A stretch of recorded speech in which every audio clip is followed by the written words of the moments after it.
Y creo que el peso que le puso a Ashton, es algo natural para retroceder cuando alguien, ya sabes, se aferra demasiado fuerte. Demi Moore pasó 45 años protegiendo la imagen de Hollywood. La sonrisa perfecta, la elegante exesposa, la estrella que recibió cada golpe en silencio. Entonces hizo su última aparición pública y la máscara finalmente se resquebrajó. Nombró al productor que la atormentó durante 30 años. Habló del matrimonio abierto que nunca deseó. Mencionó la noche en que su propia hija la vio desplomarse en el suelo y lo que dijo sobre Ashton Kutcher hizo que la sala quedara en silencio. A los 63 años, la mujer que todos creían acabada decidió contar toda la historia. Y nadie salió ileso. Demi Moore llegó al mundo el 11 de noviembre de 1962 en Roswell, Nuevo México, con el nombre de Detria Jean Ginn. Incluso ese comienzo estuvo marcado por una fractura. El hombre cuyo apellido tenía no era su padre biológico.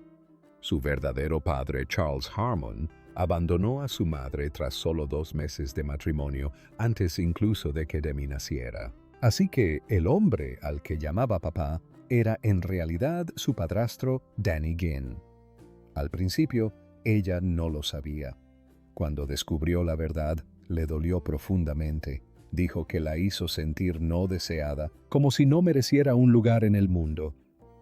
Para una niña nacida en medio de la confusión, esa verdad se instaló en su interior y permaneció allí. Ese dolor fue solo el comienzo, porque la estabilidad nunca tuvo oportunidad de crecer a su alrededor. Danny no podía mantener un trabajo. Las deudas perseguían a la familia de un lugar a otro, y el hogar seguía desapareciendo. Se mudaron más de 40 veces mientras Demi crecía.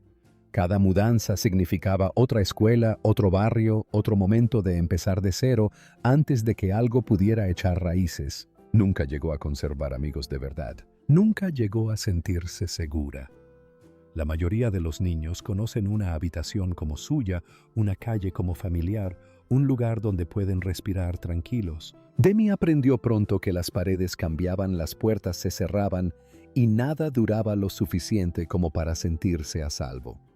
Entonces la infancia dio paso a algo aún más oscuro. Cuando tenía 12 años encontró a su madre Virginia inconsciente tras un intento de suicidio. En sus memorias Inside Out, Demi describe cómo usó sus pequeños dedos para sacar pastillas de la boca de su madre mientras su padre la sostenía abierta y le decía qué hacer. Es difícil imaginar a una niña en ese momento. Más difícil aún es imaginar las consecuencias. Aquella noche no solo la asustó, sino que la obligó a entrar en un mundo al que nunca debió haber entrado tan joven. Años después, Demi dijo que ese fue el momento en que terminó su infancia. Y es fácil entender por qué. Después de eso, la inocencia se fue. Las luchas de Virginia no se mantuvieron en privado ni en silencio. Estaba luchando contra el alcoholismo y graves problemas de salud mental, y el hogar de Demi se volvió cada vez más inseguro. Una de las partes más perturbadoras de la infancia de Demi ocurrió cuando su madre comenzó a llevar a su hija adolescente a bares para que los hombres se fijaran en ellas. Virginia usó la juventud y la belleza de Demi para atraer la atención. Entre esos hombres, había uno que poco a poco se fue abriendo camino en la vida de Demi. La llevaba a almorzar, la recogía de la escuela. Se comportaba a su alrededor como alguien de confianza de la familia. Entonces un día Demi llegó a casa y lo encontró solo en el apartamento. Tenía una llave porque su madre se la había dado. La violó. Después dijo algo tan cruel que la marcó para siempre. Le preguntó cómo se sentía al ser estafada por su madre por $500. En una sola frase reveló la traición que se escondía tras la violencia. El ataque fue devastador en sí mismo, pero esa frase profundizó aún más la herida, pues le reveló que no solo la había lastimado, sino que la había entregado. Para entonces, el suelo bajo sus pies ya se desmoronaba, y pronto incluso la figura paterna que había conocido desapareció. En 1980, Danny Ginn se suicidó por envenenamiento con monóxido de carbono tras su segundo divorcio de Virginia. Demi aún era adolescente. A pesar de su inestabilidad, él era el hombre que la había criado y ahora también se había ido. Más tarde, saber que no era su padre biológico añadió otra dimensión a la pérdida. Aún así, Demi no hablaba de él solo con amargura. Años después, dijo que él sufría mucho y que ella lo aceptaba y lo amaba tal como era, sin importar lo que necesitara hacer. Es una muestra de gracia desgarradora, especialmente viniendo de alguien que ya había cargado con más de lo que la mayoría de la gente podría soportar. Después de todo eso, irse de casa dejó de ser una decisión drástica y se convirtió en la única salida. Al día siguiente de cumplir 16 años, Demi se marchó definitivamente. También abandonó el instituto. No había escapatoria. No había una verdadera red de seguridad, ningún adulto mayor dispuesto a ayudarla. Ya había vivido una violación, los intentos de suicidio de su madre, un caos interminable en casa y la pérdida del hombre al que llamaba padre. A los 16 años, la mayoría de la gente todavía se preocupa por los exámenes, el toque de queda y lo que vendrá después en la escuela. Demi intentaba sobrevivir. Intentaba no perder la cordura. Intentaba reconstruir su vida a partir de las ruinas. Por esa época se mudó con Freddie Moore, un guitarrista 12 años mayor que ella. Incluso antes de casarse ya había empezado a usar su apellido. Así fue como Demi se convirtió poco a poco en Demi Moore. El nombre que el mundo conocería algún día no era el de su nacimiento. Era un nombre que adoptó mientras intentaba convertirse en otra persona, alguien más fuerte, menos rota, alguien que pudiera desenvolverse en el mundo sin que el pasado la atormentara tanto. Lo extraño es que el nombre prestado se quedó. Bame llegó después, pero el nombre permaneció fijo, y pronto sintió como si siempre le hubiera pertenecido. Se casaron el 8 de febrero de 1980, cuando Demi tenía solo 17 años. El matrimonio era más complejo de lo que parecía. Ella y Freddie colaboraban en la música, y la colaboración fue tan genuina que ella aún recibe regalías. Sin embargo, la verdad emocional que subyacía al matrimonio era más difícil de comprender. En Inside Out, Demi admitió que la noche anterior a la boda llamó a otro hombre que había conocido en un set de filmación. Estaba de luto por la muerte de su padrastro, intentando huir del dolor y tomando decisiones desde ese lugar herido. El matrimonio no fue una simple historia de amor juvenil, también fue un intento de mantenerse entera. Entonces, un pequeño momento cambió el rumbo de su vida. En 1979, mientras vivía en un complejo de apartamentos de Hollywood y aún intentaba encontrar la manera de sobrevivir, Demi tuvo una vecina llamada Nastasia Kinski. Kinski era joven hermosa y ya se desenvolvía en el mundo con una seguridad que Demi jamás había visto de cerca. Lo que la impactó no fue solo la fama, sino la certeza. Kinski se comportaba como alguien que creía en su propia importancia. Esa imagen se grabó en la mente de Demi y se quedó allí. Encendió algo en ella. Pronto se matriculó en clases de actuación, empezó a modelar para pagar sus cuentas y comenzó a construir una nueva versión de sí misma pieza por pieza. Ese hambre la impulsó a tomar decisiones arriesgadas desde temprana edad. A los 16 años mintió sobre su edad y afirmó tener 18 para conseguir una sesión de fotos para la portada de la revista We, una publicación atrevida vinculada a la misma compañía propietaria de Playboy. Consiguió el trabajo, las fotos se publicaron y por el momento funcionó. Sin embargo, las decisiones tomadas en la vulnerabilidad tienen la costumbre de regresar años después. Una vez que se hizo famosa, esas imágenes resurgieron y la persiguieron. Se convirtieron en un recordatorio más de lo joven que había sido, de lo expuesta que estaba y de la poca protección que tenía. La industria le ofreció una oportunidad a una chica que intentaba abrirse camino a la fuerza. Sus primeros trabajos cinematográficos no se parecían en nada al estrellato. Debutó en 1981 con Drama Choices y en 1982 participó en Parasite, una película de terror en 3D de bajo presupuesto, más propia de los autocines que del cine de prestigio. Nadie que viera esos primeros papeles habría predicho la carrera que le esperaba. Aún así, esos años fueron importantes. Le enseñaron lo mucho que aún tenía que escalar y agudizaron esa parte de ella que se negaba a desaparecer. En 1982 consiguió un papel en General Hospital, lo que le dio un lugar diario en millones de hogares estadounidenses. Sin embargo, tras las cámaras se gestaba otra batalla. Consumía cocaína en grandes cantidades durante ese periodo, atrapada en la vertiginosa cultura de Hollywood que puede hacer que la destrucción parezca normal durante un tiempo. El trabajo le dio visibilidad, aunque también la colocó en un mundo donde los excesos la acechaban cada vez más.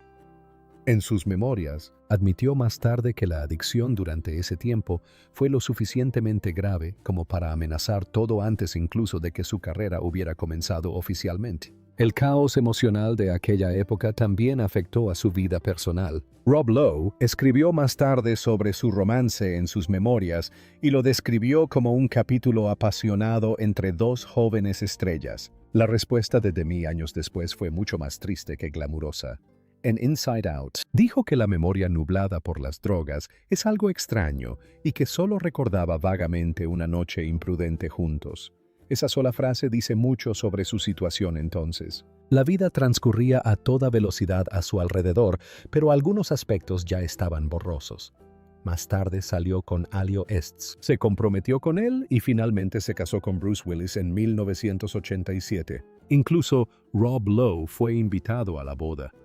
Hollywood a menudo lucía brillante desde afuera, aunque debajo de esa fachada Demi aún cargaba con una historia personal enredada y dolorosa. Luego llegó la película que lo cambió todo. Cuando se estaba filmando Ghost en 1990, pocas personas creían que funcionaría. La historia sonaba extraña sobre el papel. Una historia de amor con un héroe muerto no parecía una apuesta segura. Patrick Swayze era conocido principalmente como estrella de acción, e incluso Bruce Willis, el marido de Demi, en aquel entonces supuestamente había rechazado el papel principal porque no creía que la idea pudiera tener éxito. Entonces llegó la película y disipó todas las dudas. Recaudó más de $500 millones en todo el mundo y se convirtió en la película más taquillera del año. La escena de Pottery Wheel se integró a la cultura popular casi de inmediato, y Demi dejó de ser una actriz conocida para convertirse en una gran estrella. El éxito no disminuyó después de eso. Tras Ghost protagonizó Algunos hombres buenos en 1992, luego Una propuesta decente en 1993 y Revelación en 1994. Cada película fue un éxito de taquilla. En cada una de ellas compartió pantalla con algunas de las mayores estrellas masculinas de Hollywood: Tom Cruise, Jack Nicholson, Robert Redford y Michael Douglas. Con cada proyecto, su valor aumentaba. Su salario pasó de $3 millones por Algunos hombres buenos a $6 millones por Revelación en tan solo 2 años. Avanzaba al ritmo que normalmente se reserva para los hombres en la cima de la industria, y la gente lo notaba. Entonces, en 1995, Hollywood quedó atónito cuando Demi Moore cobró $12 millones por Striptease. En aquel momento, esa cifra parecía casi irreal para una actriz. Las estrellas masculinas llevaban mucho tiempo ganando sumas enormes. Sin embargo, cuando una mujer cruzó esa línea, la reacción fue drástica. Demi no se amedrentó. Defendió públicamente su sueldo y afirmó que era importante porque no se trataba solo de ella, sino de cambiar las reglas del juego para las mujeres. La ironía reside en que Striptease no tuvo éxito en taquilla. Aunque el salario en sí mismo hizo historia, la reacción negativa no se hizo esperar. En cuanto Demi empezó a exigir un salario y un control al nivel que los actores masculinos habían considerado normal durante años, la industria comenzó a tacharla de difícil y a etiquetarla de diva. Esa etiqueta no surgió de la nada. Apareció justo cuando empezó a pedir lo que los hombres llevaban años recibiendo sin castigo. Más tarde, declaró sentirse profundamente avergonzada tras hacerse público el salario de Striptease. El mensaje de Hollywood fue bastante claro. Una mujer podía tener éxito, pero en el momento en que se mostraba demasiado consciente de su propio valor, el ambiente cambiaba.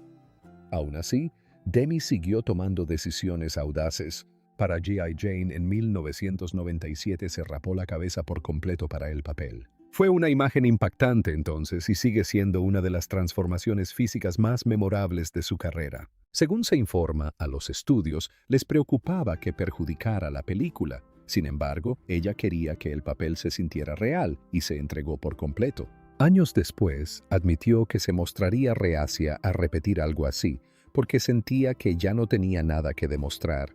Aún así, la imagen perduró tanto que décadas más tarde se convirtió en objeto de burla en los Oscar de 2022, dando pie al momento entre Chris Rock y Will Smith, que se convirtió instantáneamente en noticia mundial.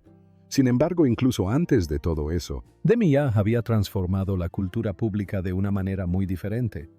En 1991, Vanity Fair publicó la ahora famosa fotografía de ella desnuda y embarazada, tomada por Annie Leibovitz.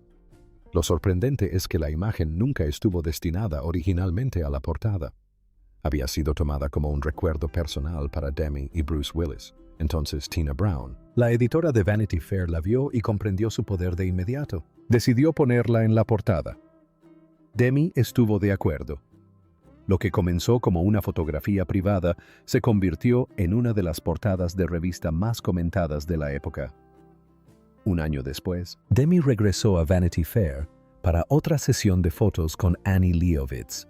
Y una vez más, desafió lo que la gente pensaba que el cuerpo de una mujer debía significar en público. Esta vez, un traje completo de hombre fue pintado directamente sobre su cuerpo desnudo. Parecía vestida y desnuda a la vez. La imagen se sentía juguetona, deliberada y provocadora al mismo tiempo. Les decía a los críticos que la primera portada no había sido una casualidad y demostraba que Demi entendía perfectamente lo que estaba haciendo. Esas decisiones tuvieron un precio en Hollywood. A puerta cerrada algunos la consideraban demasiado polémica para papeles convencionales. Los estudios se incomodaron. Incluso sus propios compañeros de reparto podían sentir incomodidad por su visibilidad como mujer embarazada. Demi dijo más tarde que Tom Cruise se había sentido avergonzado por la visibilidad pública de su embarazo, algo que a ella le costaba entender. La reacción reveló cuánto deseaba la industria a las mujeres, al tiempo que esperaba que ocultaran ciertas verdades sobre sus cuerpos y sus vidas. Demi se negó a aceptar esa presión y esa negativa generó inquietud. El primer matrimonio de Demi Moore tuvo lugar mucho antes de que el mundo la convirtiera en un ícono de Hollywood y el hombre no era para nada una estrella de cine. Se trataba de Freddie Moore, un músico que también era el manager de su banda. Todavía era adolescente cuando se enamoró de él, y la relación la arrastró a una vida que ya de por sí tenía muy poca estabilidad. Hollywood era emocionante, pero también era un lugar desenfrenado, caótico y lleno de tentaciones. No contaba con un sólido apoyo familiar que la mantuviera estable, y el matrimonio en sí nunca le brindó verdadera seguridad. Durante este periodo, el abuso de sustancias entró en su vida, y una vez que lo hizo, las cosas empezaron a desmoronarse rápidamente.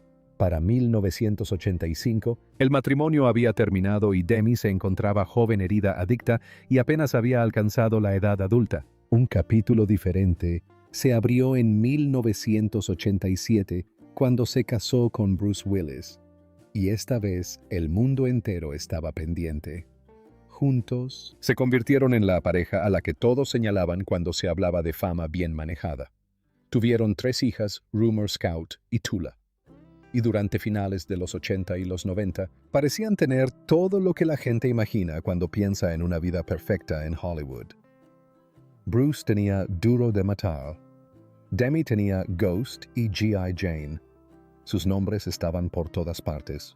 Su familia seguía creciendo y su imagen parecía casi intocable. Sin embargo, una imagen impecable puede ocultar mucho.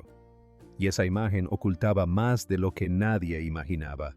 El matrimonio arrastraba una profunda tensión latente y para el año 2000 había llegado a su fin. Lo que hizo que el divorcio fuera aún más sorprendente fue la aparente tranquilidad que se veía desde fuera.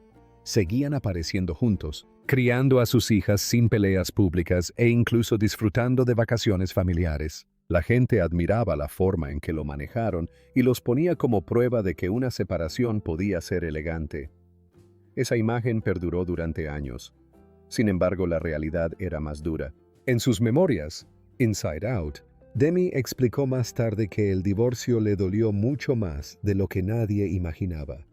Mantener la paz por el bien de los hijos exigía autocontrol emocional a diario, y ese tipo de autocontrol tiene un precio.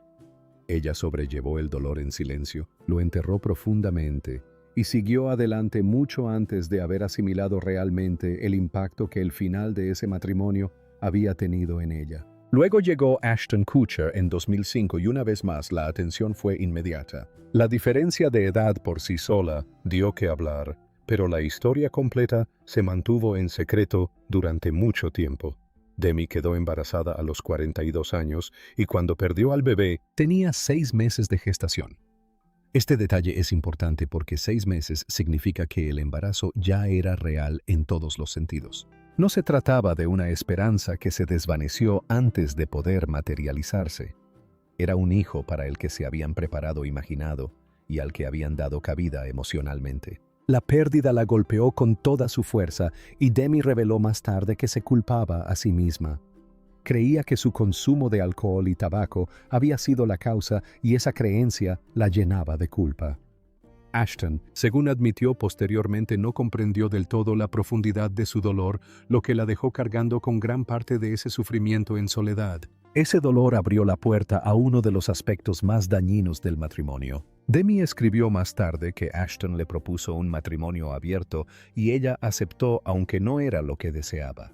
Lo hizo para intentar seguir siendo atractiva a sus ojos. Quería parecer despreocupada, moderna y divertida. En realidad, lo que sentía era vergüenza. Describió sentirse abrumada por ella. Y esa palabra dice mucho porque sugiere algo constante e imposible de contener. Incluso después de ceder en ese sentido, el matrimonio se desmoronó a su alrededor. Ashton la engañó de todos modos. No una, sino 2 veces. El primer escándalo público ocurrió durante la despedida de soltero de Danny Masterson en San Diego, cuando Sarah Leal, de 23 años, hizo pública su infidelidad. Cuando Demi lo confrontó, su respuesta solo profundizó la herida. Afirmó que los límites sexuales en su matrimonio ya se habían desdibujado tanto que las líneas se sentían borrosas. Para Demi, esa explicación no suavizó nada. Hizo que la traición se sintiera aún más fría. Cuando estalló el escándalo de infidelidad en 2011, el matrimonio terminó, pero el mayor colapso se produjo en el interior de la propia Demi. Personas cercanas a ella dijeron que la ruptura se convirtió en una pesadilla de la que no podía escapar. Ya había roto una racha de 20 años de sobriedad porque intentaba encajar en la imagen que creía que Ashton quería de sí mismo. Bebía vino, tomaba chupitos de tequila e intentaba convertirse en la mujer relajada y despreocupada que imaginaba que mantendría unido el matrimonio. Cuando la infidelidad salió a la luz, todo se desmoronó. Dejó de comer, dejó de dormir. Su cuerpo se debilitó, su mente se desmoronó. Los amigos que la vieron durante ese periodo dijeron que ya no se parecía a la mujer fuerte y controlada que el público conocía desde hacía años. Ese desmoronamiento se tornó aterrador en enero de 2012. Los paramédicos fueron llamados a la casa de Demi Moore después de que sufriera una convulsión en una fiesta y los detalles fueron profundamente inquietantes. Había estado fumando cannabis sintético e inhalando óxido nitroso cuando se desplomó en el suelo medio inconsciente. Su hija Rumor estaba allí y presenció lo sucedido. Para cualquier familia, ese momento debió ser traumático. Para una hija que ve a su madre en ese estado, debió sentir como si el suelo se abriera bajo sus pies. Demi admitió más tarde que, si hubiera estado pensando con claridad, jamás habría consumido drogas delante de su hija. El problema era que para entonces ya no podía pensar con claridad. Había perdido el control por completo hasta el punto de que su peso había descendido a tan solo 102 libras. Después de eso, ingresó en rehabilitación y desapareció de la vida pública de tal manera que el silencio se convirtió en parte de la historia. No hubo grandes entrevistas explicando qué sucedió después. No hubo un plan de regreso cuidadosamente elaborado. Simplemente se esfumó. No hubo películas importantes ni alfombras rojas, ni una campaña visible para recuperar su lugar. El tiempo siguió su curso, y dentro de la industria, muchos daban por hecho que su carrera había terminado. Eso es lo que hizo que esta etapa fuera especialmente brutal. Esta era una mujer que alguna vez se convirtió en la actriz mejor pagada del mundo, ganando $12 millones por una sola película. Ahora se había alejado tanto del centro que incluso las reuniones se volvieron difíciles. La misma industria que una vez la convirtió en un símbolo del estrellato de los años 90 parecía perfectamente dispuesta a dejarla atrás. El daño se sintió aún más cerca de casa cuando sus hijas dejaron de hablarle. Después de la convulsión y todo lo que la rodeó, le dieron una opción que surgió tanto del miedo como de la frustración. Necesitaba ayuda, o también los perdería. La respuesta no llegó lo suficientemente rápido, y la distancia se hizo más profunda. Tallulah reveló más tarde que pasó casi 3 años sin hablar con su madre. Durante ese tiempo, el Día de la Madre se volvió especialmente doloroso porque le recordaba todo lo que se había roto. Dijo que se sentía olvidada, creía que su propia madre ya no la quería. Para Demi, ese tipo de distanciamiento dolió más que cualquier noticia, porque eran las personas que la habían acompañado en todo momento, y ahora incluso ellas se habían alejado. Mirando hacia atrás, Demi describió esa época como tocar fondo. Y la frase encaja porque casi todas las partes importantes de su vida se habían resquebrajado a la vez. Su matrimonio se había acabado. Su sobriedad se había esfumado. Su cuerpo se había vuelto alarmantemente frágil. Su carrera se había estancado. Su relación con sus 3 hijas se había dañado. Recuperarse de ese lugar llevó años, y no hubo nada glamuroso en el proceso. Significó terapia, aislamiento y el tipo de autoexamen que no ofrece un alivio rápido. En entrevistas, ella afirmó que bajo toda la fama y el éxito, siempre había albergado un sentimiento de indignidad. El declive tras la muerte de Kutcher no creó ese sentimiento, sino que expuso cuánto tiempo había estado latente en su interior. El trabajo más difícil no fue simplemente volver a estar sobria, sino aprender a valorarse a sí misma de una manera que no dependiera de ser elegida, admirada o necesitada por alguien más. Incluso después de eso, Hollywood no se apresuró a recibirla de nuevo. Su regreso fue discreto y pasó desapercibido. No le ofrecieron papeles protagónicos importantes, ni la celebraron como una leyenda, recuperando así su lugar. En cambio, obtuvo pequeños papeles secundarios en películas que pasaron desapercibidas. La industria ya había apostado por rostros más jóvenes y nombres más frescos, y muchos responsables de la toma de decisiones parecían verla como un vestigio de otra época. En Hollywood, la relevancia cambia rápidamente. Y una vez que la gente decide que tu popularidad ha disminuido, el silencio puede convertirse en un juicio en sí mismo. Demi aún era reconocida. La gente conocía su nombre. Eso no significaba que le ofrecieran oportunidades reales. Lo que hizo que ese período fuera aún más doloroso fue que un insulto de décadas atrás seguía latente en su interior. En la cima de su fama, cuando rodaba películas como Ghost, Propuesta Indecente y Jane. Un poderoso productor le dijo directamente que nunca sería más que una actriz de películas palomiteras. La frase fue despectiva en un sentido muy específico. La redujo a alguien que podía vender entradas sin ser tomada en serio. Demi contó después que esas palabras la marcaron durante más de 30 años y poco a poco erosionaron su autoestima. Por eso, su posterior confesión fue tan impactante.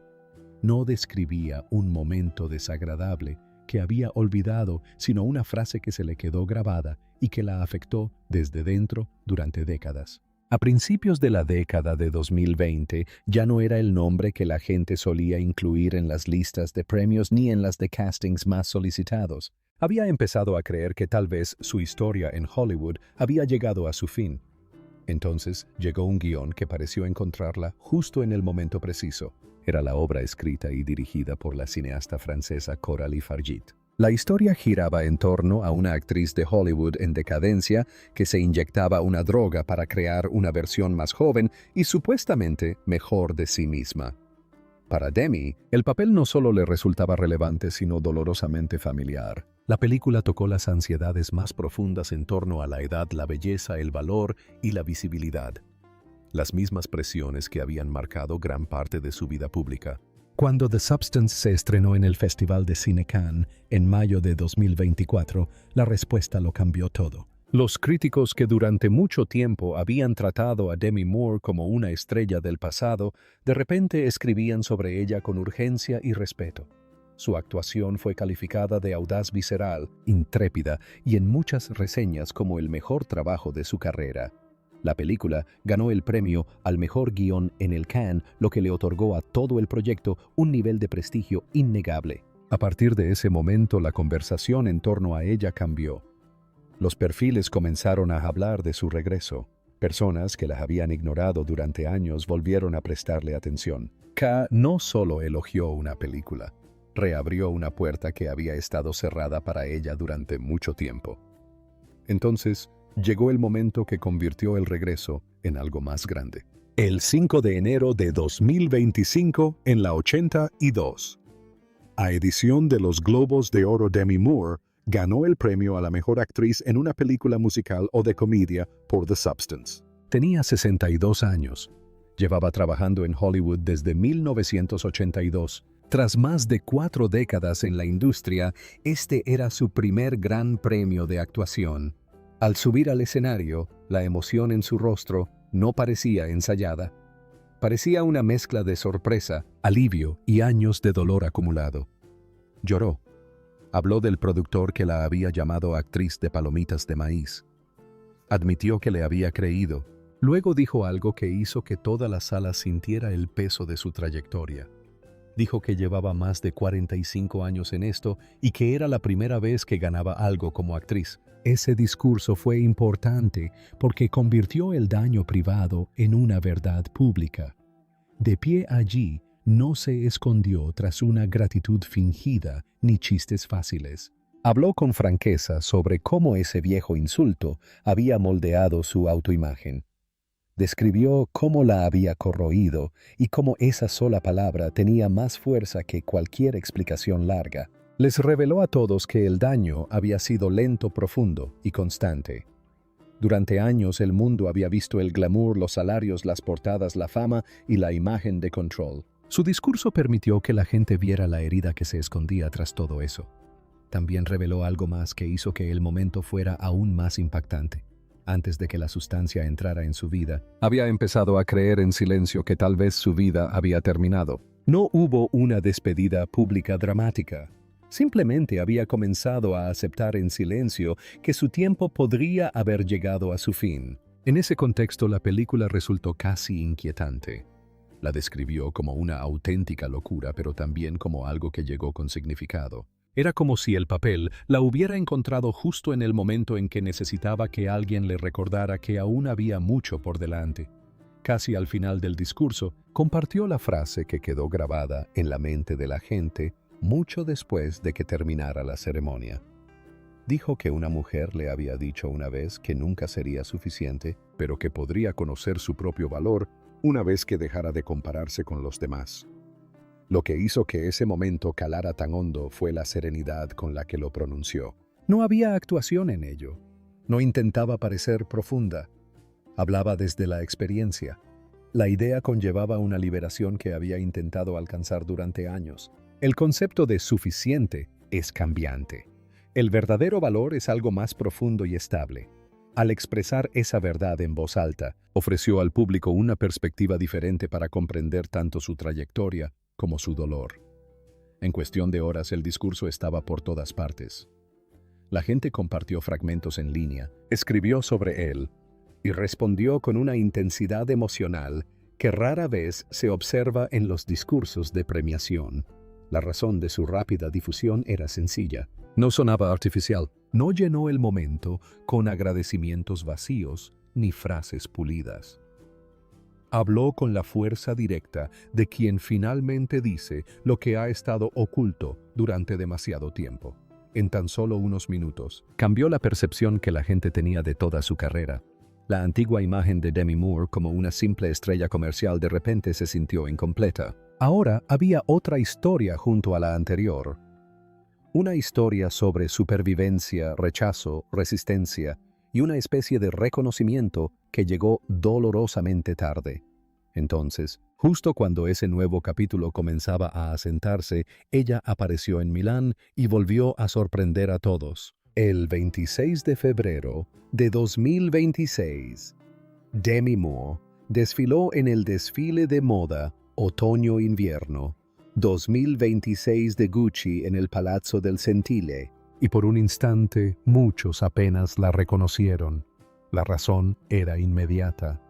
La larga melena oscura que había sido parte de su imagen pública desde la época de Ghost había desaparecido. En su lugar, lucía un bob liso recto y con efecto mojado que transformaba por completo la estructura de su rostro. El famoso estilista Demetrius Giannetos quedó tan encantado con el corte que le puso un nombre divertido en internet: el Bob Demi Trice. El estilo era atrevido, severo y muy controlado. No buscaba la delicadeza. Su presencia causó sensación desde el momento en que apareció. El atuendo reflejaba esa misma esencia. Su estilista de siempre, Brad Jacey, la vistió con un conjunto de cuero negro completo, una chaqueta entallada, pantalones ajustados, tacones de aguja puntiagudos, gafas de sol oscuras extra grandes y un bolso negro. Cada pieza provenía de la nueva visión de Demag Vasalia para Gucci y el efecto se percibía intencional de pies a cabeza. Incluso antes de que llegara al desfile, el look ya se había viralizado en internet. Esto solo intensificó la reacción una vez que las imágenes se difundieron.